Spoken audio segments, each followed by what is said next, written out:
This is the handgun that I used when I was on guard duty with Yogi Bhajan. That was back in the 80s. I also had a gallery. I probably have the biggest collection of Yogi Bhajan's so-called art, if you want to call it that.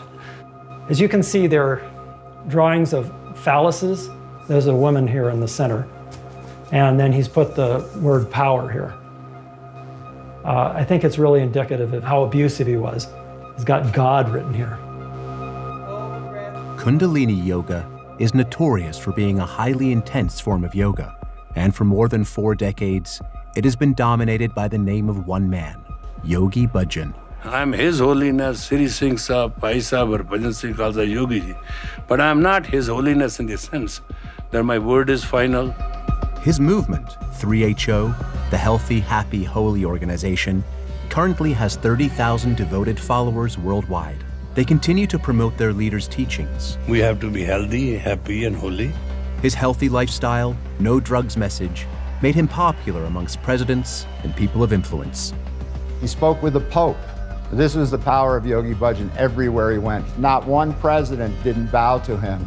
They looked like children in front of him. People who take drugs told me they can never change. I'm Nixon president, bet with me. I said, okay. They want at least spiritually understanding that they have the strength.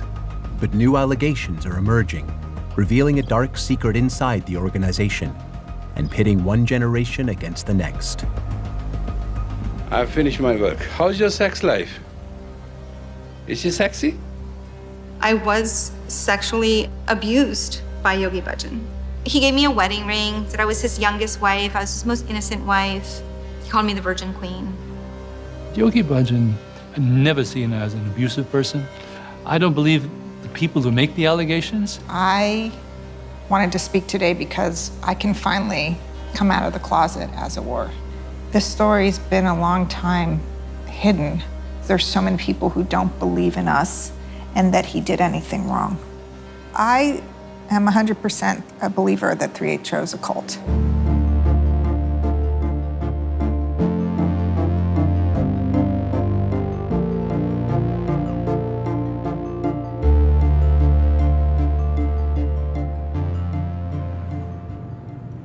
I haven't been over here in years.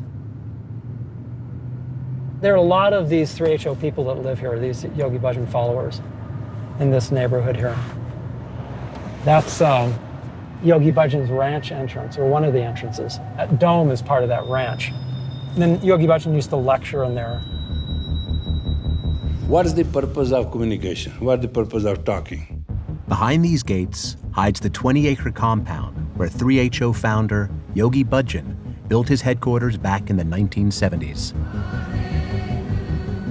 Although he died in 2004, he is survived by 3HO and a community that continues to revere him. A memorial in his honor, erected by the governor of New Mexico, still stands today.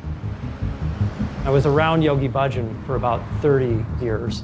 But in recent years, members of his inner circle have broken ranks to describe the troubling events they witnessed behind closed doors. I did the guard duty, and I would take him in the middle of the night up to different residences, and he would be dressed just in his underwear and then a shawl he would put over him.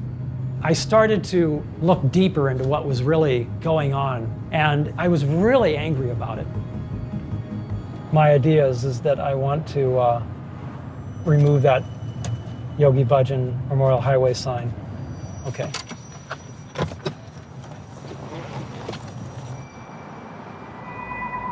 He had women around him all the time, giving him massages, sleeping in the same room with him.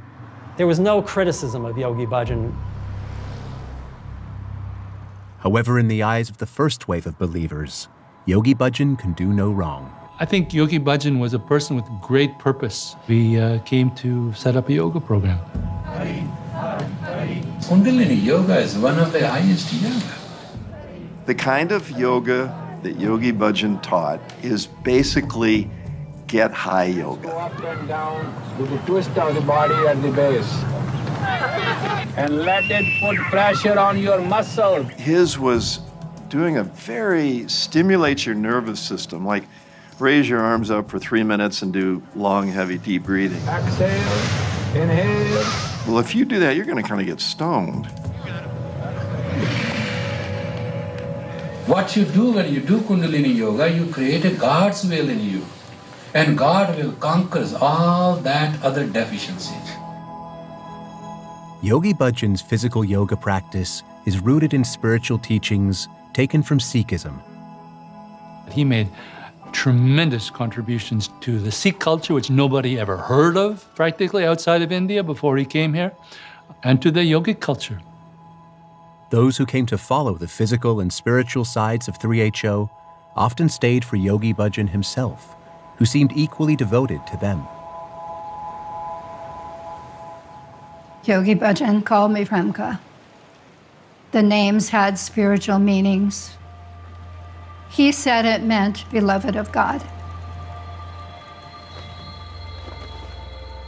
I grew up in Seattle with a lot of religion in my family.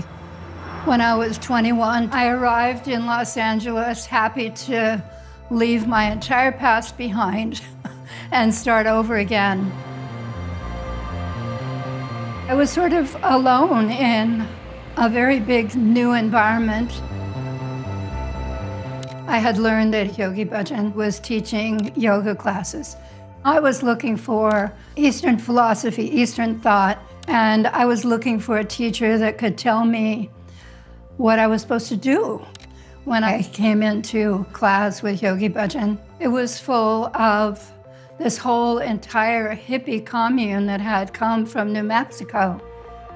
When Yogi Bhajan comes to Southern California in the late 1960s, revolution is in the air. Yeah, we were the free love generation. We were looking for something that was different than the kind of repressed living in the 50s. It was kind of a free love movement. I was caught up, like everybody else of my generation, in the Vietnam War protests.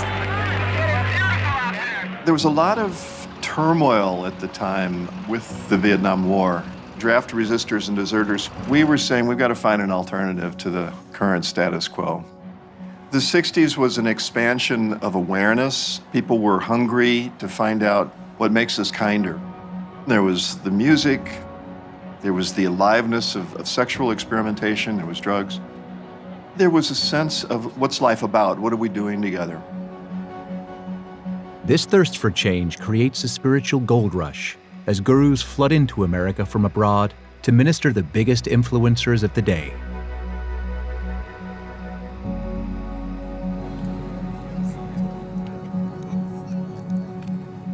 So Yogi Bhajan comes along with, there were probably 20 or 30 major teachers from the East, and they bring this kind of cultural wisdom. Again, this is early 70s.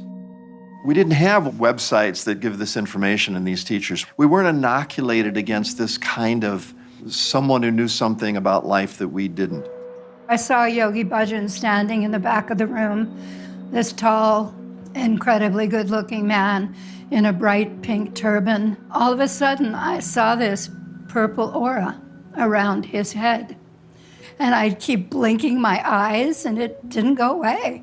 It majorly impacted me in terms of, is this my spiritual teacher? He just kept pulling me into activities with him. What was most enticing was his interest and his curiosity about me.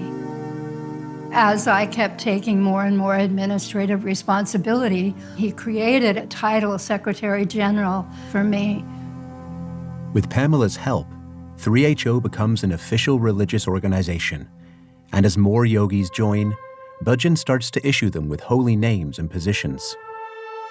My role was Yogi Bhajan's driver and confidant. One day I went to a yoga class and we chant Om Namo Gurudev Namo to start the class. The moment I chanted Om Namo, I saw the universe and I saw so many things when I chanted, and I heard, I'm home, I'm home, I'm home. And I saw him and it was like, wow. He gave me a job to write his biography. And so he gave me a title. He said, Messenger from the Guru's House. and the rest was on me. He wanted people to go out with it. He said, I'm not creating students, I'm creating teachers. Come on, come on. People would go through these couple-week trainings, and then he would send them out elsewhere in the country and say, go teach Kundalini Yoga and open an ashram. I was the head of the ashram in Canada for 15 years. It started with simply putting some posters up to teach Kundalini Yoga. People would show up for a class, 10 or 15 people. And then there was this urge that we wanted to live in the same either neighborhood or in the same house. And that led to, let's buy a house. So it became an ashram. He actually had a letter go out suggesting to people that they put their ashrams, their houses, in the name of the organization, and this would help them with being tax exempt on their property taxes and stuff because it would be a nonprofit, and it would be held for the future generations. 3HO was growing the whole time. It went from tens of thousands to 50,000 to 100,000. This explosive growth transforms 3HO from a small tribe into a national movement. The momentum brings a constant stream of believers into the fold. Yogi Bhajan was empowering our imaginations and saying, imagine, work towards a new tomorrow, work towards a healthy, happy, holy culture. When I went to United States, I started saying, happiness is our birthright.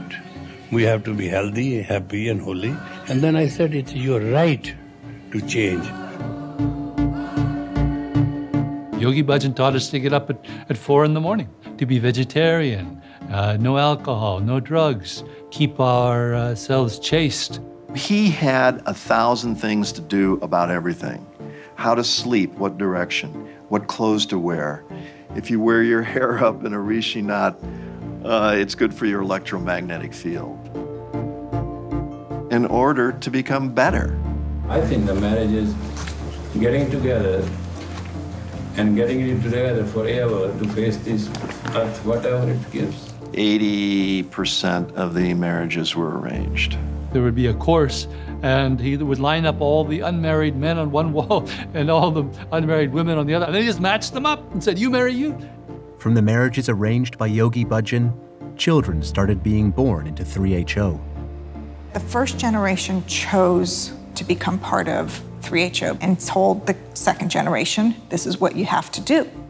And the second generation had no choice, unless we were going to run away, right? But we had no choice.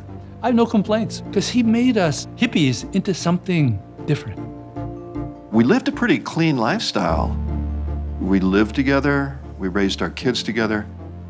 It was exactly what it said, healthy, happy, and holy. And that's why it was very difficult to leave. I want these people to challenge things because I am their yesterday and they are my tomorrow. I remembered that there was a point when he said to me, Premka, your faith must be so perfect that if I ask you to kill someone, you will just do it. Now here is the entrance, Guru Ram Das Estates. This is where he lived for 5 years of his life. He lived in that room at the end. We slept in here. He had one attendant every night to attend him. He got animals and put them on the property to make it for children, for just to be like a place that's natural, not just a cold American house in a suburban division. This was all for us for the future.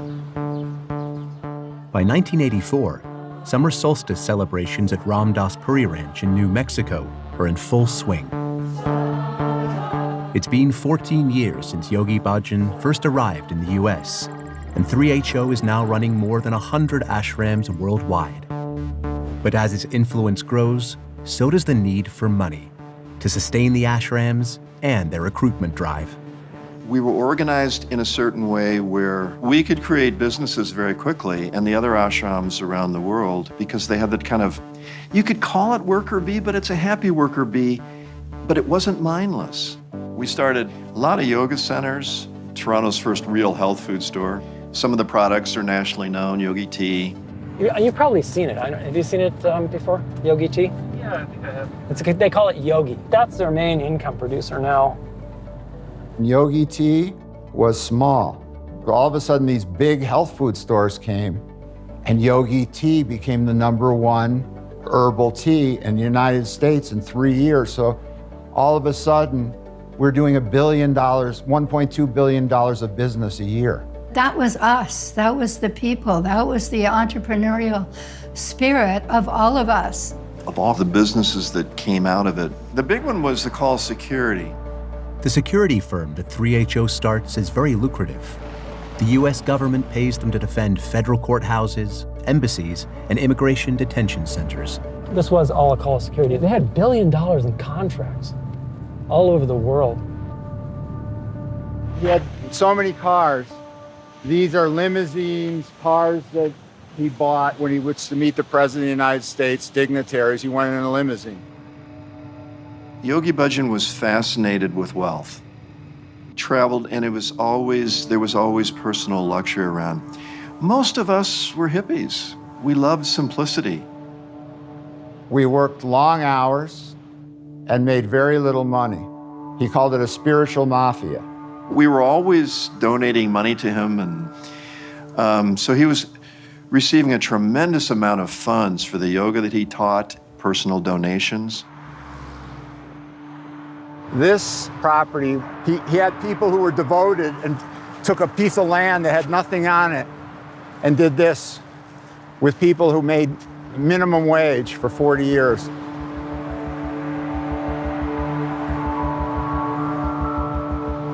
All of his subjects essentially were poor, I'd say about 90%.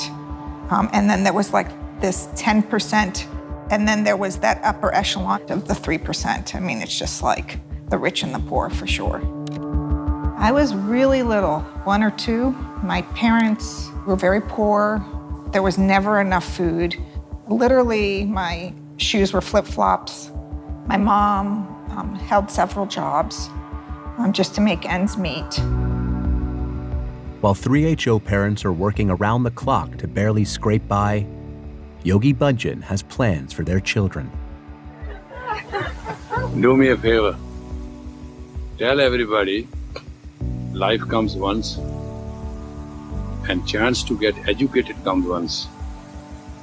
But time to just learn to become educated is not enough. But to become a learned and to live a learned is a one chance in whole life. Yogi Bhajan wanted to establish a school in India where people could send their children. He thought it would be better for the children to be there. There was the idea that this would make them strong, it would serve them. Here I am, I'm this kid, right? Living in these squalor situations.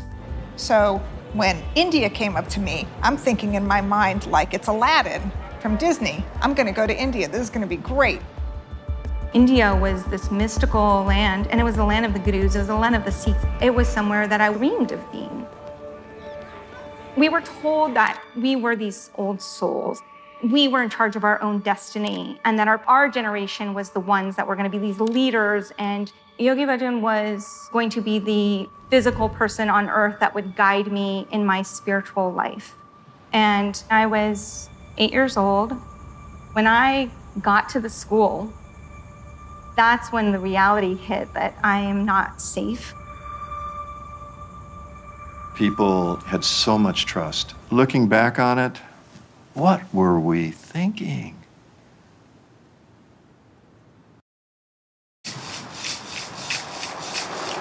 This is like the neighborhood that I grew up in. Everybody in the neighborhood were from this 3HO community, and there's a lot of dark stuff in the story of the community, but as far as like an upbringing, I really do value a lot of what I grew up with.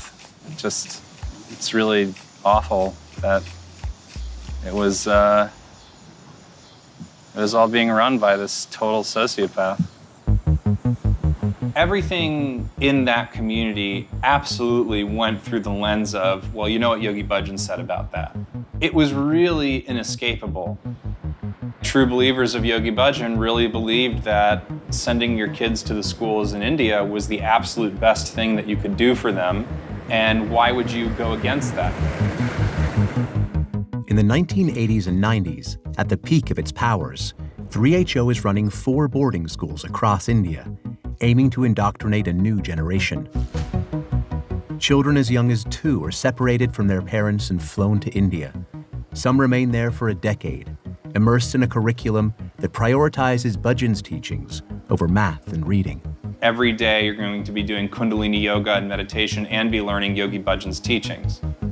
True believers of Yogi Bhajan were sent to this school to administer the school. When I was there, it was very sort of military style, extremely rigid. There was an extreme devotion to Yogi Bhajan as a sort of Superman of some kind. It wasn't even human. He was basically God. Many of you say that you love me. I say back, prove it to me. Is that understood? I was 6, 7, and 8 at the time. We always had to work hard. We always had to go clean. And we were always put in very tough physical situations, I felt. And if we complained, we were weak. We were the problem child. So you just learned to keep your mouth shut all the time. It was a battle of survival. We weren't at constant risk of corporal punishment from the teachers. And it was a brutal, brutal place. I was beaten by teachers, and there was a time where the girls in our dorm were caned every single morning. My parents couldn't afford to bring me home, so I went over at 8. I didn't see my parents until I was 11. One of the things that was really hard for me to admit to was how I tried to commit suicide twice because I felt alone and I didn't have parents to mediate or hug me or make sure I was okay. And so I felt like, I have to, get their attention by ending my life.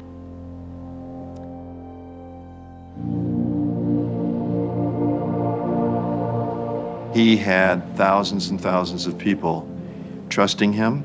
Oh yeah, you all start sending your kids to India. These kids will be enlightened. It will be wonderful. All bullshit. It was power.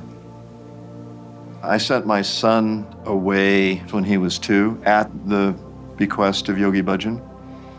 We went to pick him up because that time period, he didn't recognize us.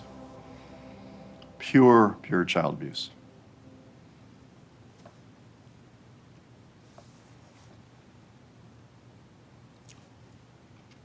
Sending my kids to India. That's a rough one.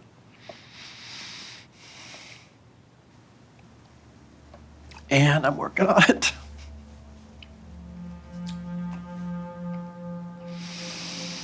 Whew, I'm working on it.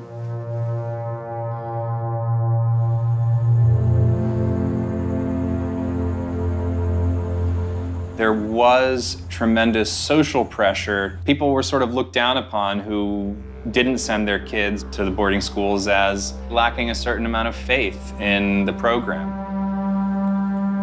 I do think that the schools were created to make willing servants out of the children of the people of his community. The parents could work harder for the businesses, work harder for the nonprofits, to just be more in the hands of the guru. He was the final say on everything, and he wanted it to stay that way.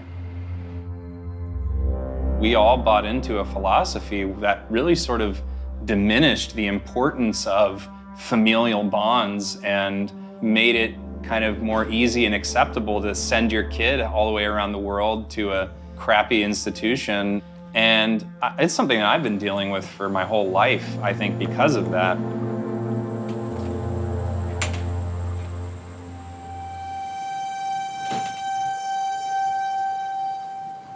Yogi Bhajan separated children from their parents, really so that we would be reliant on the religion. But what I think his ultimate goal was that we were reliant on him telling us what to do. We were being groomed to obey everything he said. So off we went to whichever place he told us to go to. When some of these kids came back, there wasn't the encouragement to go to college, particularly some of the young women. They were encouraged to join his staff. In March of 1991, and I was 16, I got back from India, and then one of the staff members called my parents and said that he wanted me to come out to New Mexico and be with him.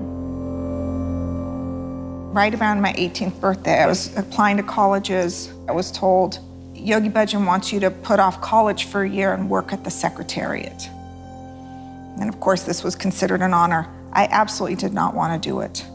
I wanted to go to college, but I did it because my parents thought this was a great idea, and if you decided you didn't want to be with him, Yogi Bhajan, or part of whatever he told you to do, you were excommunicated, essentially, even if you kept your turban on. I was around a lot of the secretaries. There was just this gaggle of women around Yogi Bhajan all the time. They seemed like so happy to be around him and do whatever he wanted. He created his whole circle of staff members that could go on different trips with him. We had to just serve him, be with him, practice perfect surrender, and give up any autonomy. I began to take care of him at night, physically, massaging him. If you were being his attendant for nighttime duty, you did not get much sleep. I was being taught how to take care of him at night. I was absolutely being groomed to be one of his concubines, 100%. Did he ever try to sexually assault you? He did. Every summer, women from the 3HO community gather in New Mexico for Yogi Bhajan's summer camp. I know you want my attention, I'll give it to you. Stand in the tree pose there. The intention of the camp, he says, is to provide them with purity of thought. Charming, sexy, look at them, seduce them. We were sent to a camp every summer for about 6 weeks where he would try to give us lectures on how to be a good wife or a good woman. Our only worth was either a happy husband or a happy yogi, but it was 6 weeks of berating and making sure those women were subservient. Is she smiling? Is she sexy? Yogi Bhajan's abuse towards me started as soon as I was around him and his entourage. It turns out the secretaries are really just a harem of women at his disposal to either groom girls for him or be part of his bed, really night duty, and cleaning his house. Those were all things to get you ready to be in his bedroom. For a number of years, he was claiming celibacy. He didn't initiate sexual contact with me for a few months. And by the time he did, I had hunkered down into the programming, and it was okay because he was the teacher and he was the one determining my life. But I learned that he had named me publicly in a way I did not ever know about. Premka. It's a name that actually any Punjabi would know meant like a mistress. He claimed to have an exclusive relationship with me for 8 years out of my 16 years until I found out he was having sexual relations with other women at the time. From the standpoint of the power dynamic, anyone that he was with was rape. Nobody feels they have much choice in this situation. He's the one in control. There is a last point which I want to discuss with you. It is about rape. Rape is always invited, it never happens. A person who is raped is always providing subconsciously the environments and the arrangements. If you do not provide the circumstances and the arrangements, it is impossible. Rape can't happen unless a woman invites it. There's no way that a woman can be raped. I mean, what an absurdity. Anyway, how do I feel about that? I feel like he was covering himself. I was cleaning the house, and he said, "Turn around for me," which I have subsequently learned was a common thing he did with people. And he touched my boobs, like as I finished turning around, I remember it was almost like sizing me up. And then he said, "You're turning out nicely." You know, like I'm getting ready for him, essentially. I was doing dishes, and he came up from behind me, and he grabbed my chest. And he just kind of said, "I'm just telling you to stand up straight and have a good posture." And he put his hands on my chest, and he said, "And be proud of these." He gave me a wedding ring, called me his wife. He said I was his youngest wife. I was his most innocent wife. I was his virgin wife, called me the Virgin Queen. Called me the Virgin Queen. And he starts yelling at me about not being a virgin. I essentially think he wanted to make sure I was a virgin so he could break me. He would force me to come watch pornography with him. He then said to me the next time he saw me, "Come get in bed with me." And he didn't stop asking me. And he changed it into, "You need to learn how to kiss. Come make out with me." And I just got more and more aware of that I was in danger. I was freaked. And I just wanted to get out of there. There was no one else there. I was so scared. The adrenaline was rushing, and I walked to that door, and I was like, I'm never going back. I think that if I had stayed, the abuse would have never ended. I'm not turning around. I am not going to give him a kiss. I am not going to get into bed. Looked at that door, and I was just like, in my mind thinking, I need to get out of here. Walked over to the bed, and he reached for me, and my whole body just like froze. My hands were shaking. I think he might have seen that I was crying. And then he just brought my face close to him and kissed me on my forehead. And I walked out of that room, and I felt, I will not tell anyone this, because I didn't want to hurt the community. And I thought that I was the only one, and I thought it was worth holding it in so that no one else would hate him. Silently, many women in 3HO are suffering grievous abuse behind the scenes. Meanwhile, their venerated guru is meeting Pope John Paul II to discuss world unity. People come here like animals, eat, do everything, and die. I mean, that's not human life. The 90s are jet-set years for Yogi Bhajan. When he's not entertaining dignitaries in his ashram, he's advising governors and meeting with the rich and powerful. I went all over the world. I feel God lives everywhere. As the noise around 3HO grows, so do its finances.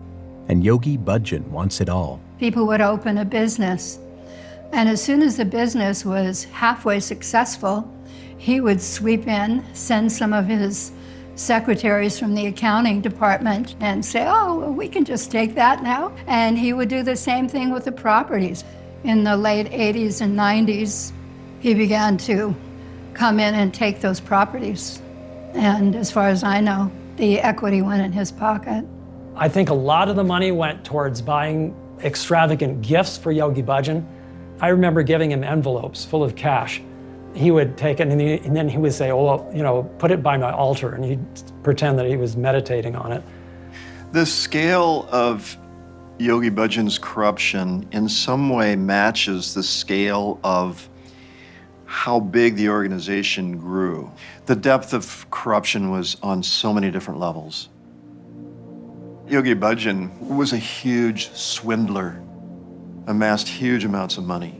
And he also was actually a rapist. The amount of abuse that he was carrying on. There's so many people who set up a lot of this abuse in motion. I never warned anybody about what happened. I knew I wouldn't be believed. Things never changed. After 16 years, I chose to leave.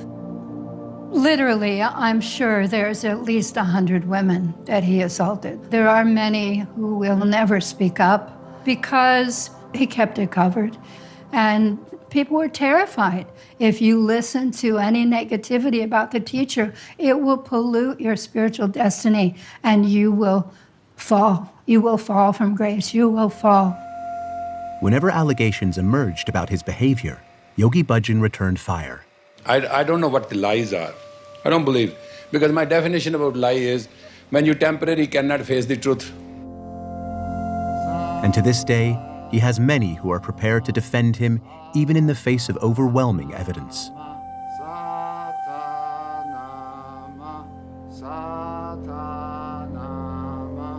I was raped. I was this. I was that. Wow, I don't believe it. They're barking dogs. They're barking at the master. Instead of going on with their life, they need to slander him. When you see them on this thing, look at their faces. See if you think they're lying. I've looked. I have my conclusion. But he was celibate. He had diabetes. It wasn't possible. And they imagined it. Read his lectures, watch his tapes, research it. What can I tell you? You can believe me, not believe me. This isn't a cult.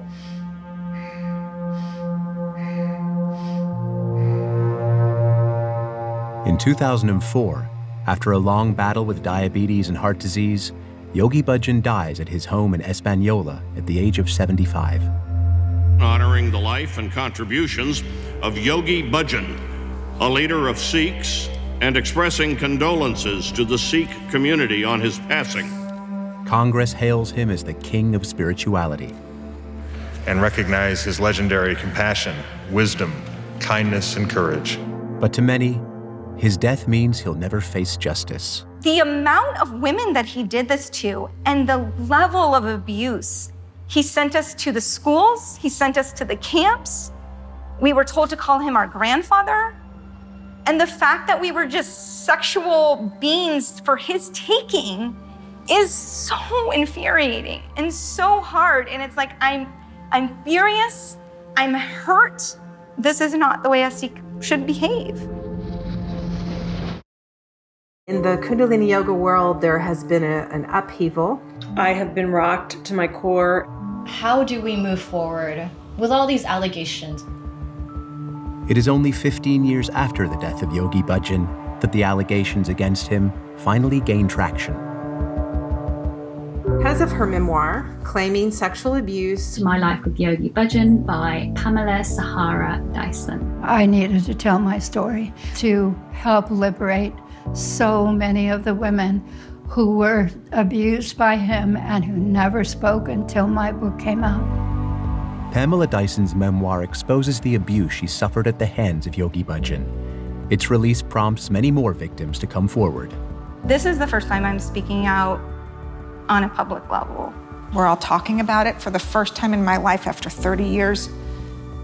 I'm believed. With 3HO's secrets now in the spotlight, an independent investigation launched by 3HO reveals that at least 25 allegations of sexual abuse are most likely true. But Yogi Bhajan's most ardent followers remain unconvinced, opening a rift among the believers. He didn't like this kind of nonsense, kind of abuse. He didn't tolerate it. And now that people are whining and crying and trying to make a case that he was an abuser, it's a gross misrepresentation by my view.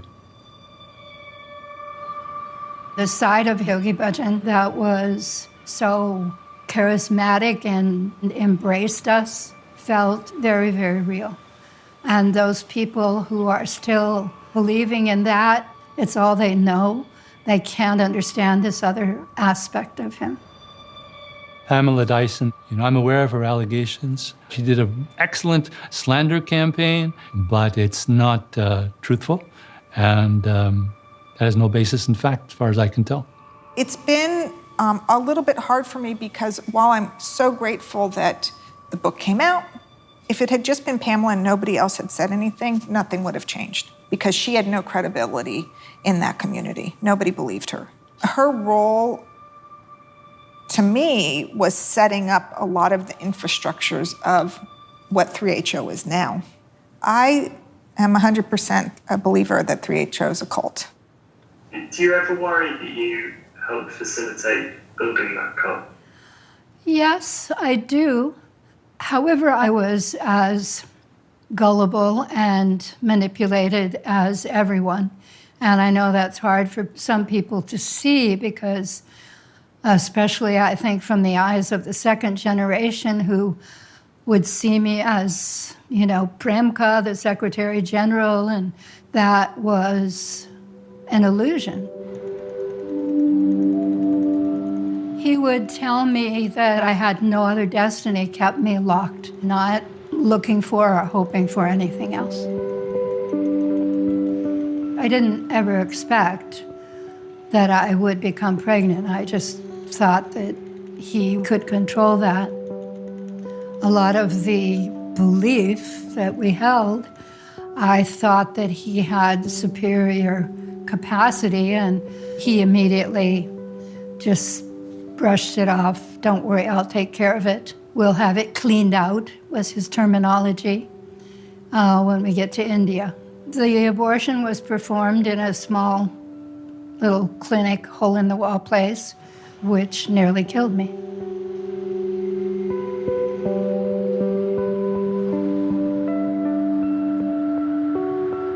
I made a really difficult choice to leave all of the friends, all of the family that I had in 3HO. I'd like to reconciliate with the people, and I'm definitely open working with them and staying here. I do think there are healthy things about 3HO, and that's living a clean lifestyle. I really do believe that. Exercise in terms of yoga or whatever it is, and being clear in your mind in meditation. I don't think you can have true happiness if you can't make your own choices. However, I always felt an urge to still do yoga and meditation, albeit not Kundalini. And I still find myself reaching out to people I grew up with.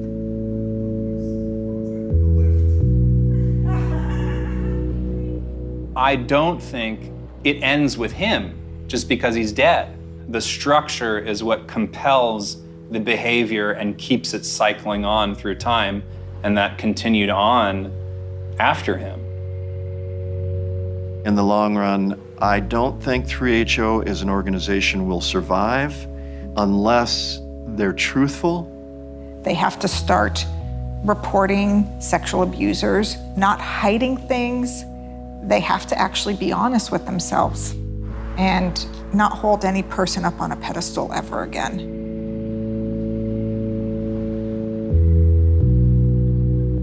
There's been many, many accounts of the sexual abuse by Yogi Bhajan. If I'd have known, boy, I probably would have shot Yogi Bhajan, to be honest with you.